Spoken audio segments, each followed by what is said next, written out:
Good late afternoon, early evening. I did not do a video yesterday. I had something that needed my attention, and my phone ran out of storage. So I had to clear some today, and I did a little extra reading today regarding Lessons of History by Will and Ariel Durant. This is a strange book. Not like weird in its sensibility, but it's very rapid fire with its context and what it actually says. So I have some notes here. And it goes through, I guess, a lineage would be the best thing.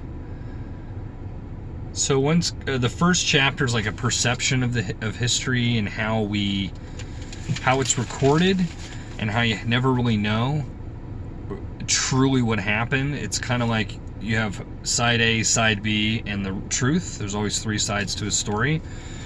So interpretation of history is a lot of what we do is what it's leading you to believe. Is kind of what how it's introduced. That facts without any record are really conjecture, and you're subjecting your own perception through what your own beliefs might be, through how your own life has gone. So you only have the direction that you've pursued. It's the only way for you to see that. I guess this is a big thing obviously with religion. You can take 10 people, potentially all the same religion, they'll have 10 different stories. So that's kind of, and all these chapters are, I don't know, like 9 pages. They're not real long. Chapter 2, let's see here. This is sort of, they say, man's relationship with nature.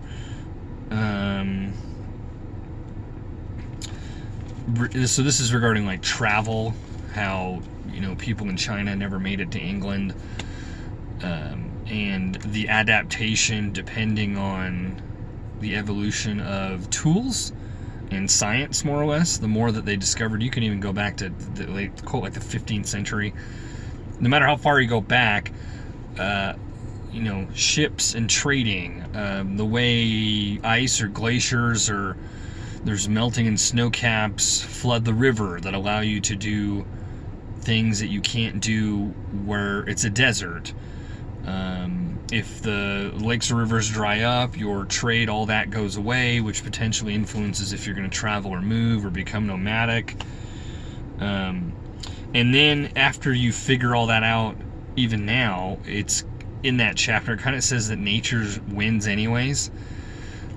Almost like if you're abusing a resource too much, it'll remind you, hey, like Katrina's a good example, the tsunami in the Philippines that we're aware of, giant earthquakes we've had in California over the history of recorded history, or in Japan.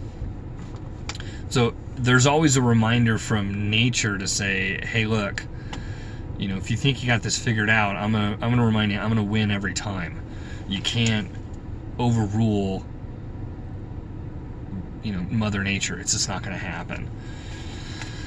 Chapter 3 is regarding competition through biological competition of the strength, the strong and the intelligent and beauty. If you go back to caveman, how that's really, or any other nature really, it's the strong that survive. It's not as brutal currently with people as it is in most nature-driven species. But way back, it was, hey, look, I'm the strongest, so I get my pick of a woman, I get my fed first, I'm the most valuable to a degree to this sort of existence. And that has slowly been moved out, at least in an obvious sense. Now it's much more politically woven. It's kind of where it goes with this. It says, everyone born unfree and unequal. Freedom is the equality of freedom and equality are enemies. So that's kind of where that goes into play. So unequal as in someone who's bigger and stronger than me, there's inequality there.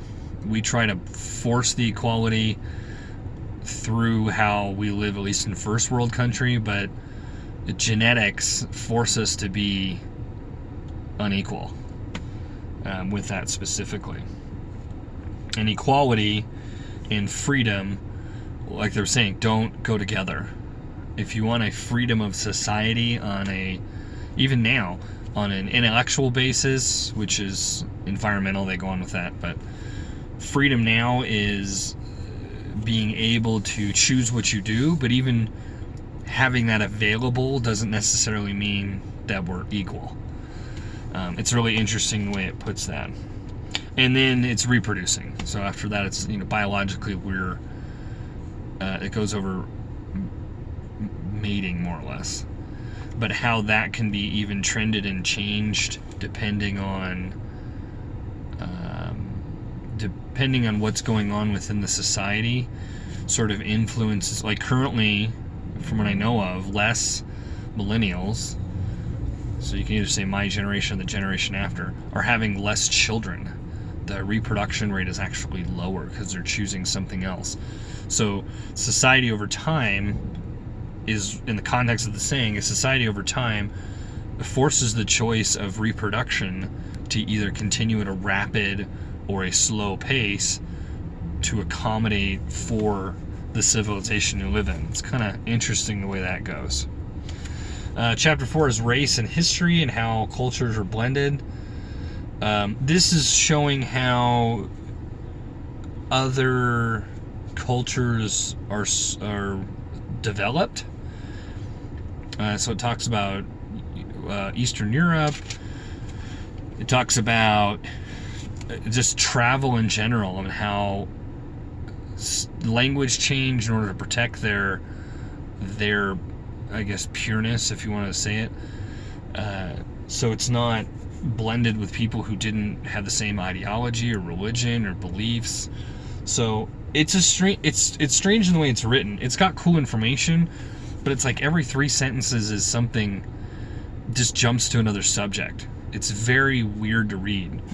I'm not a huge history buff ever, but this is interesting because it's the overall goal. I can tell from this book is that the evolution's a bad word, but the adaptation of civilization, whether it's first world, third world, whether it's cell phones, TV, whatever it is always going to happen. It's regardless. You cannot escape it. You go from a caveman who discovers fire, the wheel, it just goes on. It never ever changes suddenly, and it never ever doesn't get to a point of progress. So if you talk about first world, we're all guilty of this. Everyone says, oh, back in my day, or when I was a kid, or we didn't have. It's because it didn't exist. Todd Glass talks about this in his stand-up special. When I was a little kid, we didn't have that. Yeah, because no one had it. It wasn't around. So that's a really interesting thing of the overall concept so far, what I've got into this. I'm only at like page 33. It's only 100 pages, I think. Yeah, it's 101 pages. So I may get all the way through this in just a few days. But it's definitely interesting with... this would be a good, not sociology, maybe sociology book, or even a psychology book, because you can really read it in one day. It's not real hard to read. It's just strangely put together. But with this, like, share, subscribe. Sorry I missed out on yesterday, and I may miss it on Friday and Saturday. I got some personal matters to attend there that are just going to consume a lot of time, but I'll do my best. And enjoy your Tuesday or the rest of it, and I will see you tomorrow.